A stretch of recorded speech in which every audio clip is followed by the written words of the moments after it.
Mm. There's some really big events going on globally right now, both on the demand side and supply side. Basically, in essence, the supply story is quite simple in that global supply capacity is going nowhere. Most of the world's future oil resources are locked up in countries that are basically cash flow stripping their assets. Places like Venezuela, Mexico, Iran, they're not reinvesting.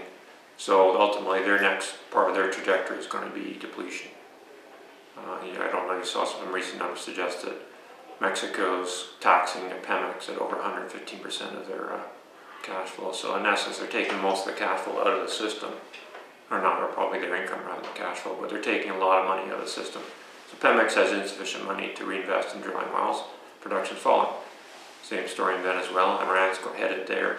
There's a lot of countries that are headed there. So global supply capacity is going to fall. But our point is also when we look at demand destruction in the global economy, demand is also on a falling trajectory. For those who argue that we're in peak supply capacity, we argue we're in geopolitical peak supply capacity, i.e. the reality is that most countries are not interested in investing a lot of their capital in new oil supply. So in essence, we're headed for supply capacity, however you want to look at it. But you also have to be in peak demand capacity then too.